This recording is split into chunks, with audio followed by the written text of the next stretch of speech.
Alrighty then, I am, of course, Sam, the Masterman Cripps. I am doing a recording to show you what I picked up at the Mega Toy Fair, the June one. It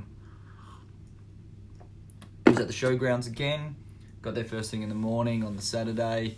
Went in with friends Brett, that runs the other Toy Fair. Went in with him and the Toy Power Podcast guys. Went and checked out King Kaiju, Otzi's table, said hello to him, said hello to just pretty much everyone there, caught up with as many people as possible, ran into lots of good friends there, had a lovely day. I was there all day pretty much on the Saturday.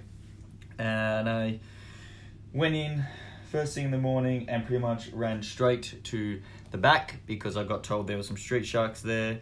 There was a helicopter there, the shark copter, which I probably should have still picked up, even though I do believe I have one now. But I should have picked it up because it was a reasonable price. But I did find this guy here. So look at that, cool, mouth open still, head still does that. This is Jab. I think I'm missing this one. Or if I do have it, it's probably in bad condition, so it's pretty cool. A little bit more expensive than I would have liked to pay. That was $25.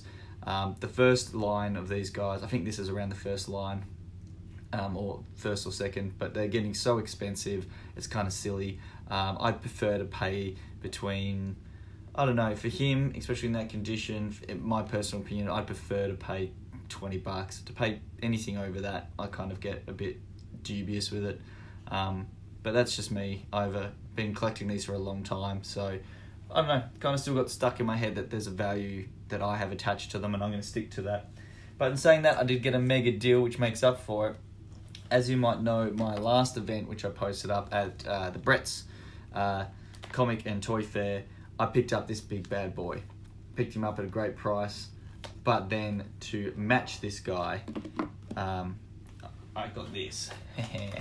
That's right, in box, that's right. Box is still a bit warped and whatever, but I don't care. It's more because it's got the base. The base is so cool. The Mega T-Bone. It's got his giant claw-activated gun thing that, you know, I mean, he's got claws. I don't know why he needs a giant metal one, but he does. But so cool to have one in box, pretty much. And I got that an absolute steal. The people were super lovely. They gave me to that for $25. So that I'm super stoked with. That's such a rad price. And the guy that I bought this from was there as well. And he was stoked to actually see one in box. He'd never seen it like that before, and he'd never seen it with the claw. So we had a great conversation about the whole thing. It was really cool. So yeah, that's probably like the deal of the day for me. I then talked to a lovely guy. I have seen him at some of the events. He had a lot of Marvel Legends stuff. Hobgoblin, it's Marvel Legends. It's got the pumpkin. I grabbed this because I don't have any Hobgoblins. It's got some problems with the legs. They're a bit manky, but I figured I'll have him set up in some sort of very silly style, probably maybe jumping or flinging around when I eventually get my setup done. He's got his little goblin man purse as well. So I actually got him for $5 because of the leg being pretty manky for that one. A lot of these earlier ones have this weird twist in the leg, apparently. I've seen Moon Knights with it. I don't know if it's just because it's such a fine plastic that they use for those knee joints that it just doesn't stay in shape. But yeah, for $5 I thought that's cool to put one in, to, you know, very close to comic book accurate, the way I like things. And kind of in my mind, for the scale of the way I'm going about things, he fits the scale for my eventual super display, which will happen one day. And then, so I bought all of those, then went to the pub with the guys. We all had a beer and a bite to eat. It was really lovely catching up with the Toy Power Podcast. I know they'll probably talk about the Toy Fair a lot, so definitely go check out their podcast. I didn't see Ashraf or Connor. I don't think Ashraf made it. I don't know about Connor in the end. I guess I'll find out with him on Tuesday. Oh, sorry, I just need this coffee so bad. And went back in to the event. Just mainly we went back in to talk to Tony, who had a lot of cool comics and stuff there as always. So we had a chat with Tony to organise some future plans with comic buying and selling. But then I also spotted this guy, and the guy was nice enough. He had $15 on it. He was nice enough to give it to me for 12. Maestro. How it is? The big evil Hulk, the World Destroyer. He's got his crown too, which is cool. The crown. Ooh, I got that on probably. There we go. Got the crown, which is super rad. I got that because in my mind, that's kind of the right scale once again. Like, you can easily toss him about. Not as big as the other, I don't know, because I've got a Thanos that's quite large. In my mind, Thanos is now definitely bigger in size than Hulk. But yeah, I don't know. I'll use this one possibly.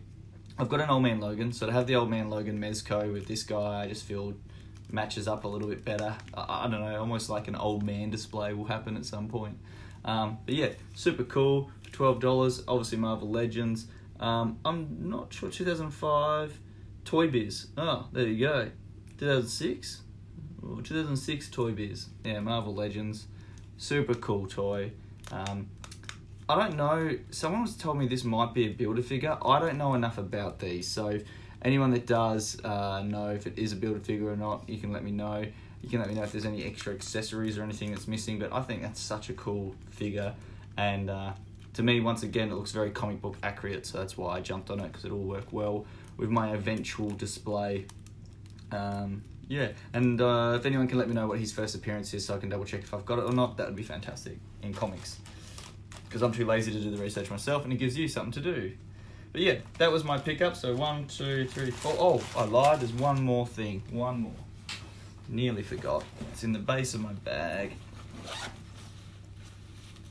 The amazing Josh Briggs, who is a great guy to buy from, very friendly. $10. He had... I couldn't say no because of the price. $10 is fantastic. The Dark Claw, the cover that everyone sort of goes after, it's basically if Wolverine and Batman mixed together. This is the only one I'm missing. I think I now have every... I hate saying this word and everyone laughed at me before. Amalgam, yeah, whatever. You say it better than me, you do it. Yeah, so that's cool. That's finished off everything for me. The only comic I got for the day, but that's also because I will probably talk to the comic book guys elsewhere. At that event was more for me looking at toys. Speaking of the event, I'll go with, so walked in, went straight to the back because of the sharks and sort of went from the back and worked my way around. We got in really quickly, which is fantastic. The line was gone, like normally there's lines at these events. The line was gone super early. I think everyone was basically in by 11 o'clock-ish. Yeah, it didn't seem like and because I was there all day, pretty much, it was very quiet for this type of event, which is bizarre.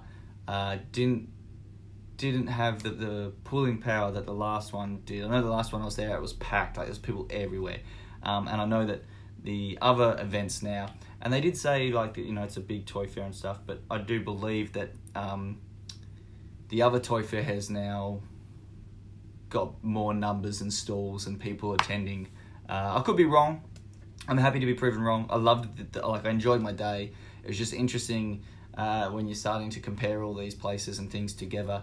Obviously, I'll keep going to this toy fair because I love catching up with everyone. It's a great day, and I don't sell at it. I sell at the other one, where this one I just go and hang out and catch up with people. But yeah, interesting to see different crowd of people, a lot more, like, for this it's like older toys, tin toys, lots of Hot Wheels cars, like lots of car stuff, lots of cars, lots of Hot Wheels cars, Scalestics, there's some trains and tin toys, more that kind of stuff.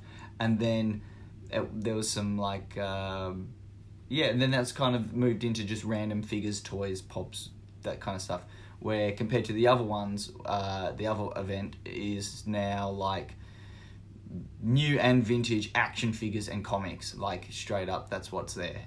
So it's very interesting to compare the two a little bit. I would love to find out more about how it went on Sunday. I'll talk to some people and find out how it went on Sunday. I hope all the vendors there had a great day and great weekend, and I hope the guys running it were happy with it, because it all seemed to run really smoothly when we were in there. Everyone seemed really nice, everyone seemed really friendly. Yeah. That was just my little comparison on what I bought. So thank you very much. Thank you to the guys that run the Mega Toy Fair. It was great to have another event in Adelaide. It's always fun. And you'll definitely see me obviously at Brett's Comic and Toy Fair next. I think that'll be the next one. So you'll see me at that. Maybe not selling though. I might be there to buy. So look out. Thank you very much for watching, and subscribe to Comic Thoughts and check out what we have to scramble on about on Tuesday. Cheers.